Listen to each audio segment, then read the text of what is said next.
લાગણી અને માનવતાની મિસાલ સમાન ઘટના દેશભરમાં હૃદયસ્પર્શી બની ઈશ્વર અને અલ્લાહના દેવત્વને સાકાર કરતી ઘટનાએ લોકોનું દિલ જીત્યું। બ્રેન ડેડ રિયાના દાનમાં મળેલા હાથનું ઋણ અદા કરવા અનમતા અહેમદ મુંબઈથી તેના પરિવાર સાથે રિયાના ભાઈ શિવમને રાખડી બાંધવા વલસાડ આવી। બે પરિવારોમાં એક ભાવુક ક્ષણ જોવા મળી હતી। પોતાની બહેનને ગુમાવી દીધા બાદ પણ તેના દાન કરાયેલા હાથ દ્વારા ભાઈના હાથ પર રાખડી બંધાતા લાગણીના તાર અતૂટ રીતે જોડાઈ ગયા। સપ્ટેમ્બર 2024માં સુરતની કિરણ હોસ્પિટલે 9 વર્ષીય રિયા મિસ્ત્રીને બ્રેન ડેડ જાહેર કરી હતી, ત્યારે ડોનેટ લાઈફ સંસ્થાના માધ્યમથી તેના હાથનું દાન કરવામાં આવ્યું હતું। મુંબઈની 15 વર્ષીય અનમતા અહેમદમાં સફળતાપૂર્વક ટ્રાન્સપ્લાન્ટ કરવામાં આવ્યો હતો। હાથના સ્પર્શ માત્રથી શિવમે સ્વર્ગસ્થ રિયા ફરી જીવતી થઈ હોય તેવું અનુભવ્યું। ડોનેટ લાઈફ દ્વારા કુલ 1336 અંગો અને ટીશ્યુનું દાન કરવામાં આવ્યું અને 1232 લોકોને નવું જીવન આપ્યું। સુરતના માંડવીમાં ભગવાન બિરસા મુંડાની 150મી જન્મ જયંતિની ઉજવણી મુખ્યમંત્રી ભૂપેન્દ્ર પટેલની અધ્યક્ષતામાં ભગવાન બિરસા મુંડાની 150મી જન્મ જયંતિની ગૌરવભેર ઉજવણી કરાઈ। ત્યારે મુખ્યમંત્રી ભૂપેન્દ્ર પટેલના હસ્તે વિવિધ યોજનાઓમાં ₹277 કરોડના 1843 કામોનું ખાતમુહૂર્ત અને 102 કરોડ રૂપિયાના કુલ 2266 કામોનું લોકાર્પણ કરાયું। આ પ્રસંગે આદિજાતિ વિકાસ રાજ્યમંત્રી કુંવરજી હળપતિ, બારડોલી લોકસભાના સાંસદ પ્રભુ વસાવા સહિતના આગેવાનો હાજર રહ્યા। વિવિધ સાંસ્કૃતિક કાર્યક્રમો સાથે ભવ્ય ઉજવણી કરાઈ। તો સીએમ ભૂપેન્દ્ર પટેલના હસ્તે કરોડોની ભેટ આપવામાં આવી। ભગવાન બિરસા મુંડાની 150મી જન્મ જયંતિની ઉલ્લાસભેર ઉજવણી કરવામાં આવી હતી।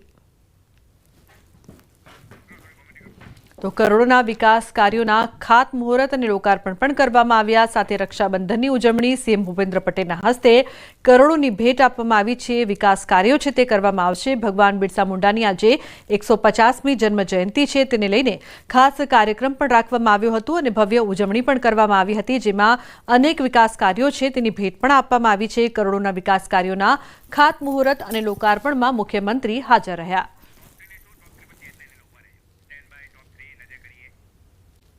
ખેડા જિલ્લાના યાત્રાધામ ડાકોરમાં દરેક પૂનમનું વિશેષ મહત્વ હોય છે અને આ પૂનમે રણછોડ રાયજીના દર્શન કરવા ભક્તો દૂર દૂરથી આવતા હોય છે।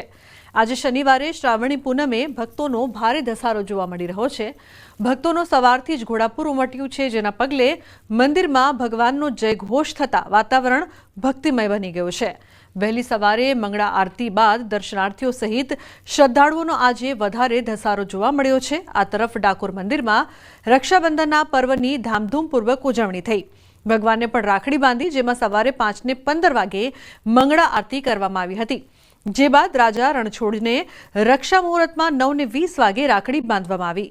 રક્ષાબંધનના પાવન પર્વે રાજકોટ શહેરમાં બહેનોને મહાનગરપાલિકાએ વિશેષ ભેટ આપી છે।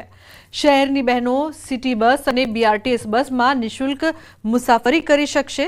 રક્ષાબંધનના દિવસે બહેનોના સન્માનમાં મહાનગરપાલિકા અનોખી સેવા આપી રહી છે, ત્યારે બહેનોએ પણ મનપાની આ ભેટ બદલ આભાર વ્યક્ત કર્યો। આજે રક્ષાબંધનનો પાવન પર્વ છે, ત્યારે બહેનો છે તે પોતાના ભાઈને રાખડી બાંધવા માટે પોતાના ઘરે જતી હોય છે। હાલ આપણી સાથે અહીંયા કેટલાક બહેનો છે, આપણે એમની સાથે પણ વાત કરીશું। બેન, શું કહેશો, આજે રાજકોટ મહાનગરપાલિકા દ્વારા મહિલાઓને ફ્રી મુસાફરી કરવામાં આવી છે, આપ શું કહેશો? અમને ખૂબ જ આનંદ થયો છે। આપ ક્યાંથી આવો છો? અમે જુનાગઢથી આવીએ છીએ, ભાઈને રાખડી બાંધવા જઈએ છીએ રાજકોટ। ખૂબ સરસ કામ કર્યું છે મહાનગરપાલિકાએ। એમ કે સારું કહેવાય કે અમારા માટે આટલું, મહિલા માટે આટલું કરો છો ફ્રી સુવિધા, તો આ એક સરાહનીય વાત કહેવાય અને મહિલા માટે આ જે સુવિધા આપી છે, મહિલાને બહુ ઘણો એમાં ઉત્સાહ રહેશે કે જ્યાં પણ એમને જવું હોય એ ટાઈમ ટેબલ ઉપર પહોંચે અને પ્લસ એમને ફ્રી સેવા આપે છે। તો આ એક સરકારની બહુ સરાહનીય વાત કહેવાય અને બહુ સારી કામગીરી કહેવાય। બહુ સારું કામ છે અને ઉત્સાહ જેવી વાત છે કે આ એક સારું કામ કહેવાય છે કે મહિલાઓને એટલું બધું આપણને મુસાફરી કરવાનું ફ્રીમાં ચાર્જ આપે છે અને મહિલાઓને કોઈ જાતની પ્રોબ્લેમ ના થાય અને એના ટાઈમ ટેબલ ઉપર ક્યાંય પણ જવું હોય તો જઈ શકે છે। ચોક્કસથી આ જે છે રાજકોટમાં આજે મહિલાઓ છે તે દિવસ દરમિયાન ગમે એટલી વાર જે છે એ ફ્રીમાં મુસાફરી કરી શકશે। એ વાતનો આનંદ છે તે રાજકોટના લોકોને છે, બહેનોને છે, કેમ કે બહેનો છે તે સરળતાથી પોતાના ભાઈના ઘરે પહોંચી શકશે, પરત પોતાના ઘરે પણ પહોંચી શકશે, એ પણ કોઈ પણ પ્રકારના ખર્ચા વગર। હાર્દિક જોશી, ન્યૂઝ 18 ગુજરાતી। તો સુરતની લાજપોર જેલમાં રક્ષાબંધનની ઉજવણી કરવામાં આવી। જેલમાં બંધ કેદીઓને બહેનો દ્વારા રાખડી બાંધવામાં આવી હતી, જે દરમિયાન ભાવુક દ્રશ્યો સર્જાયા હતા। રાખડી બાંધતા બહેનોની આંખમાં આંસુ જોવા મળ્યા। તો રાખડી બાંધ્યા પછી બહેનોએ ભાઈઓને યોગ્ય માર્ગ પર ચાલવાની અપીલ કરી। તો જેલમાં બંધ ભાઈઓએ ભવિષ્યમાં સારા નાગરિક બનવા માટે વચન આપ્યું। તમામ પ્રકારની વ્યવસ્થા કરવામાં આવી છે। ઇવન કોઈપણ શાંતિથી આ રક્ષાબંધનનો તહેવાર પૂર્ણ થાય તે બાબતે સચિન સ્ટેશનમાંથી પણ બંદોબસ્તની વ્યવસ્થા કરવામાં આવેલી છે। એ ઉપરાંત બહેનોને અહીંયા તમામ પ્રકારની વ્યવસ્થા મળી રહી છે, જેમ કે પાણીની વ્યવસ્થા, બેસવાની વ્યવસ્થા, તેમજ તેના દરેક ભાઈઓને શાંતિપૂર્ણ મળી શકે તે રીતના અહીંયા વ્યવસ્થા કરવામાં આવેલી છે। જેલમાં બંધ ભાઈઓને રાખડી બાંધવા આવેલી બહેનો ધ્રુસકે ધ્રુસકે રડી પડી। કેદી ભાઈઓને રાખડી બાંધી અને ભગવાન પાસે પ્રાર્થના કરી કે ભાઈ જલ્દી જેલમાંથી મુક્ત થાય। આ અવસરે જેલ તંત્રએ પણ નવતર પ્રયોગ કર્યો હતો। કેદી ભાઈઓએ બહેનોને રક્ષાસૂત્રની સાથોસાથ રોપા ભેટમાં આપ્યા। જે રક્ષાબંધનનો તહેવાર છે અને અત્યારે હું અહીંયા જેલમાં છું અને મારી બહેનો અહીંયા રાખડી બાંધવા આવે છે અને અમને રાખડી બાંધે છે અને અમારે અહીંયા દેવા માટે કોઈ વસ્તુ ભેટ નથી। એના રૂપે જેલ પ્રશાસન દ્વારા અમને અત્યારે છોડ એક આપે છે અને અમારી બહેનને અમે એ છોડ આપીએ છીએ અને અમારી બહેનને અમે એવું કહીએ છીએ કે આ ઘરે જઈને તમે આંગણાની અંદર રોપજો અને એ જોઈને અમારી બહેન રાજી રહે છે કે મારા ભાઈએ આ અમને રક્ષાબંધન નિમિત્તે અમને ગિફ્ટ આપેલી છે। હું મારા ભગવાનને એટલી જ પ્રાર્થના કરું છું કે મારા ભાઈને જલ્દી ને જલ્દી છોડીને લઈ આવે ઘરે। અમારા ઘર પરિવાર બધા એની જ રાહ જોવે છે કે મારે ભગવાનને માતાજીની દે 10 ભાઈઓ છે, એમાં એક જ હાજર નથી। એટલે હું ભગવાનને કહું છું કે ભગવાન આવથી બેનના ભાઈને કોઈ દી દૂર ન રાખશો, કોઈ દી આવી ભૂલ કોઈના ભાઈ આવું થાય નહીં। અને ભગવાનને કહું છું કે એને જલ્દી ને જલ્દી છૂટો કરીને જ લઈ આવે। બંદીવાનોની સગી બહેનો બંદીવાન ભાઈઓને રાખડી બાંધી અને ધન્યતા અનુભવતા હોય છે બંને ભાઈ બહેન। વૃક્ષારોપણને પ્રોત્સાહન આપવાના ભાગરૂપે એક રોપો ભાઈ તરફથી બહેનને રાખડી બાંધતી વખતે આ ભેટમાં આપે એવું પણ આયોજન કરવામાં આવેલ છે। 600 થી 700 બંદીવાનોની બહેનોએ પોતાના બંદીવાન ભાઈને રાખડીઓ બાંધી અને ધન્યતા અનુભવેલ છે। આજે રક્ષાબંધનનો પર્વ છે ત્યારે રાજકોટ મધ્યસ્થ જેલમાં પણ રક્ષાબંધનના પર્વની ઉજવણી થઈ રહી છે। આપ દ્રશ્યોમાં જોઈ શકો છો કે બહેન છે તે પોતાના ભાઈને રાખડી બાંધી રહી છે, જે છે ભગવાનને પણ પ્રાર્થના કરી રહી છે ભાઈ બીજી વખત આવી રીતના જે છે કોઈ ગુનામાં ન સંડોવાય, તેમને કોઈ સજા ન થાય એટલા માટે પ્રાર્થના કરી રહી છે। તો બીજી તરફ આ વખતે એક નવતર પ્રયોગ પણ હાથ ધરવામાં આવી રહ્યો છે। ખાસ કરીને જ્યારે ભાઈને જે છે એ ભાઈ તરફથી બેનને કંઈક ને કંઈક સોગાદ આપવામાં આવતી હોય છે, ત્યારે આ વખતે એક વૃક્ષનો જે રોપો છે તે બેનને ભેટમાં આપવામાં આવી રહ્યો છે અને અત્યારે ઉજવણી કરવામાં આવી રહી છે। આપ દ્રશ્યોમાં પણ જોઈ શકો છો કે જે એક બેન છે તે પોતાના ભાઈને રાખડી બાંધી રહી છે।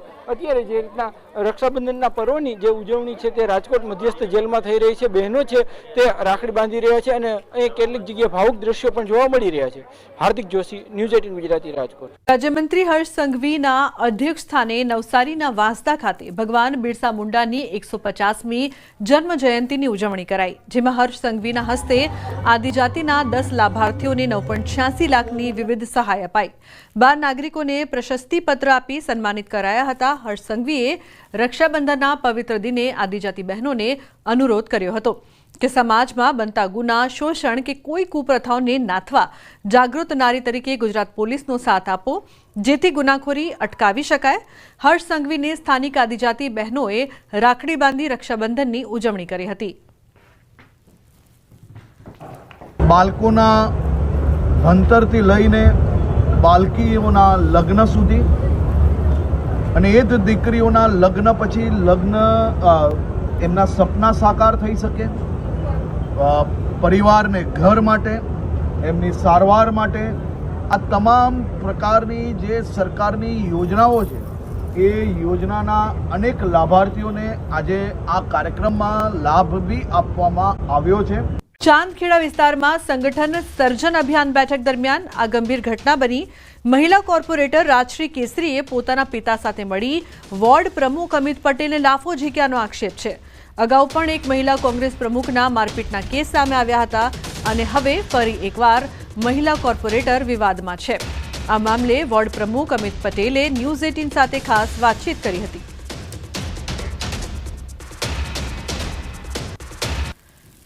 કોંગ્રેસ પાર્ટી ફરી વખત વિવાદમાં આવી છે. એક તરફ કોંગ્રેસ પાર્ટી સંગઠન સર્જન અભિયાન શરૂ કરી રહી છે અને તેના માધ્યમથી લોકોને જોડવાનો પ્રયાસ કરી રહી છે અને સંગઠનને વધુ મજબૂત કરવાની વાત કરી રહી છે. પરંતુ બીજી તરફ ખુદ અમદાવાદ શહેરની અંદર ચાંદખેડા વોર્ડના પ્રમુખને ખુદ ચાંદખેડાના જ મહિલા કોર્પોરેટર છે તે લાફો ઝીકી દે છે અને તેની સાથે મારપીટ કરે છે. મળી રહ્યા છે ચાંદખેડાના જે વોર્ડ પ્રમુખ છે અમિતભાઈ પટેલ. અમિતભાઈ પટેલ, આખી ઘટના શું હતી, ક્યારે આ ઘટના બની છે અને આપણી સાથે શું એ દુર્વ્યવહાર છે આપણી સાથે કરવામાં આવ્યો છે, કયા વ્યક્તિએ કર્યો છે આપણી સાથે?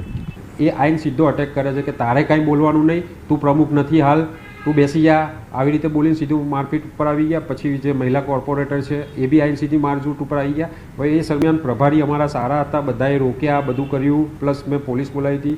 તો મારે ડિસિપ્લિન અને શિસ્ત જાળવવા માટે પાર્ટીની મેં પોલીસને બી રવાના કરી કે અત્યારે મારે કશું જ નથી કરવું, મારી પાર્ટીની રેપ્યુટેશન મારે જાળવવી પડે. કારણ કે વોર્ડ પ્રમુખ છું, ચાલુ છું, મારા અંડર જ મિટિંગ બોલાવેલી છે, તો હું પાર્ટીની કોઈ એવી વસ્તુ બહાર ના જવા દઉં. જૂથવાદ બહુ મોટા પ્રમાણમાં ચાલતો હોય છે. એ જૂથવાદ તો ચાલે જ છે, 100% વાત સાચી છે. અત્યારે મારે એ વસ્તુમાં પડવું નથી. બાકી જૂથવાદ એટલી ચરમસીમાએ છે અને આજે તમે સમજો કે આવી રીતે પાર્ટીના વોર્ડ પ્રમુખ ઉપર એક્શન લે છે, હાથ ઉપાડે છે, તો બી પાર્ટી હજી સુધી એક્શન નથી લીધું, તો એ ગંભીર પરિણામ કહેવાય. કારણ કે આ ઓન ધ સ્પોટ એક્શન લેવાની વસ્તુ છે. અને આજે હું જૂથવાદના કોઈ માનતો નથી. હું તો રાહુલ ગાંધીનો બબ્બર શેર છું અને લડી લઈશ. અને મારે આમાં એક જ વસ્તુ છે, કોઈ જાતિવાદ કે ધર્મવાદમાં નથી હું માનતો. હું દરેકને સાથે લઈને લડીશ. આજે હું નથી લડવા માંગતો, પણ મારા કાર્યકર્તાઓનું મનોબળ તૂટી છે. અમારા સોનલબેન પટેલ પાસે વાત કરું, શહેર પ્રમુખ, પ્રદેશ પ્રમુખ શું એક્શન લે છે, શું કહેવા માંગે છે, આના પછી આપણે સ્ટેપ ભરીએ. તમે ચાંદખેડાવાળા હતાશ ના થાવ. આજે આ કાર્યકર્તાનો વિજય જ છે. આપણી ઉપર હુમલો થયો, તમારી ઉપર હુમલો થયો, એવું જ સમજો. આજે મારી ઉપર થયો, મેં સહન કરી લીધું. કાર્યકર્તા ઉપર થયો હોય હુમલો, તો હું સહન ના કરી શકું. આટલા વફાદાર કાર્યકર્તા હોય અમિતભાઈ, છતાં પણ આપણી સાથે આ પ્રકારનો બિહેવિયર થાય એટલે એ કેટલું યોગ્ય? પણ એ એના કારણે જ થયું છે. કદાચ આ મારી વફાદારીનું મને આજે પરિણામ મળ્યું છે. કારણ કે વફાદારી એક એવી વસ્તુ છે કે રાખવી પડી, એના આજે પરિણામ ભોગ્યું છે. અને આ પાર્ટી આનું જોઈને એક્શન લે, કાં તો પછી આના કારણે કેટલાના લોકોના મનોબળ તૂટશે અને આવું શહેરમાં થશે, પ્રદેશમાં થશે. તો કોંગ્રેસ પાર્ટી 2027 તો ભૂલી જાય, કોર્પોરેશનને ભૂલી જશે. કોંગ્રેસ પાર્ટી નષ્ટ થઈ જશે આમાં. તો કોંગ્રેસ સંગઠન સર્જન અભિયાન શરૂ કરી રહી છે, તેમાં વધુ લોકો કઈ રીતે કોંગ્રેસ પાર્ટીમાં જોડાય, કોંગ્રેસ પાર્ટી કઈ રીતે મજબૂત થાય. પરંતુ કોંગ્રેસ પાર્ટીમાં જ કોંગ્રેસના જ મહિલા કોર્પોરેટર તે પોતાના જે વોર્ડ છે ચાંદખેડા વોર્ડના પ્રમુખ જે છે અમિત પટેલને તે લાફો મારે છે. એટલે ચોક્કસ એક નવો વિવાદનો મધપૂળો છે તે અહીં છેડાયો છે. કારણ કે આની પહેલાં પણ અમદાવાદ શહેર મહિલા કોંગ્રેસ જે પ્રમુખ હતા જીલ શાહ, તેઓ પોતાના જ કાર્યકર્તાને મારીને એક સમય પણ એક વિવાદ થયો હતો. ત્યારે ફરી એક નવો વિવાદ છે.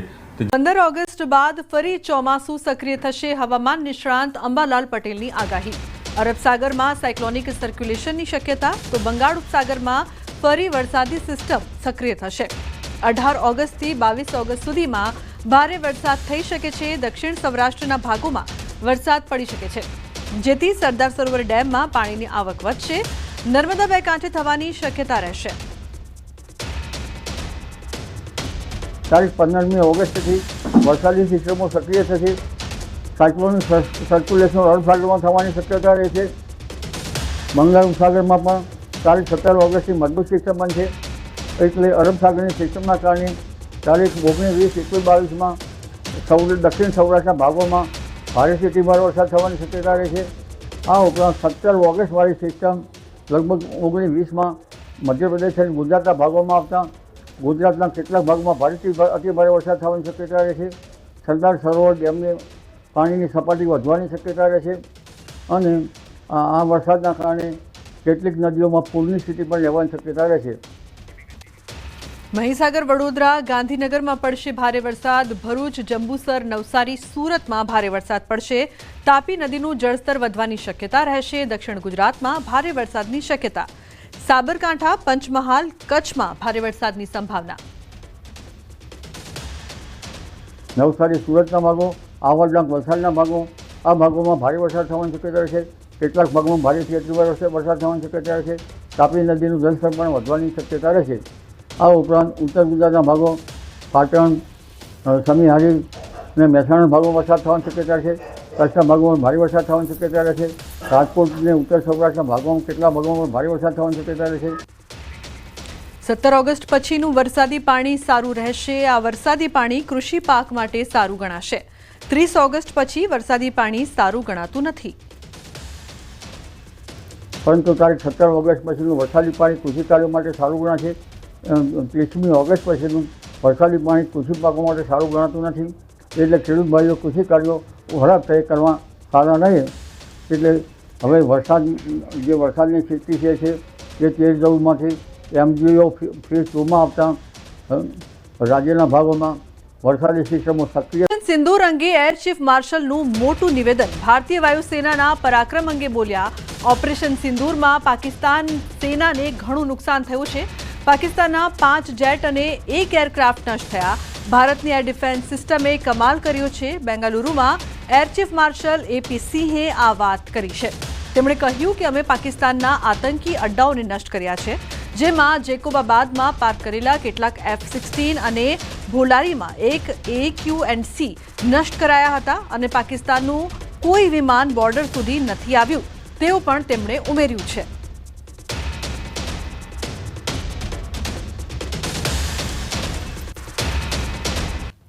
So here you can see the damage, which is of course not coming out very clear in this, but other pictures, here these two buildings, you can see the damage much clearly.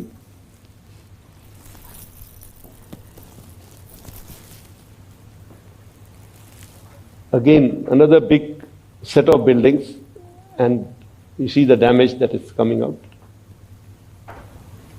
What I can show you here is there's hardly any collateral that you see. Of course, from that distance, it is not very easy to make out, but still all the adjacent buildings are fairly intact. The buildings that were targeted were based on intelligence. And this is the main building of theirs, where the weapons have gone in, and it's badly damaged. Now, one thing which was good this time was that not only did we have these satellite pictures, we also had a lot of input from the locals, media, which was giving us the inside pictures, because these were areas which were open to public kind of areas also. So there were a lot of people who were going in and out. So on the net, we could get pictures like this and videos like this. This is the same building that I just showed you. You look at the damage that has been caused inside. It's all on the open net available. So I have also picked up from there. That is Shahbaz, Jacobabad, one of the major airfields that was attacked. And here there's the F-16 hangar, which you can see here. And here this is the photograph again from open source, one of the earlier pictures of the same hangar. And here the hangar is one half of the hangar is gone. And I'm sure there were some aircraft inside which have got damaged there. So if I can just sum it up, what we were able to get there at least 2 command and control centers in Murid and Chaklala that I've shown you one of the pictures. At least 6 radars, some of them big, some of them small. 2 SAGW systems, that is in Lahore and Okara. Then of course runway at Sargoda and Rahimia Khan. 3 hangars that we attacked. One was of course Sukur, the UAV hangar, the Bolari hangar of AWNC, and Jacobabad, the F-16 hangar. And we have indication of at least 1 AWNC in that AWC hangar, and a few F-16s which are under maintenance there. Apart from these, the SAGW systems, mostly from talking about fighter aircraft from S-400, we have at least 5 fighters confirmed killed and 1 large aircraft, which could be either an LNT aircraft or an AWC aircraft, which was taken on at a distance of about 300 kilometers. This is the actually largest ever recorded surface to air kill that we can talk about.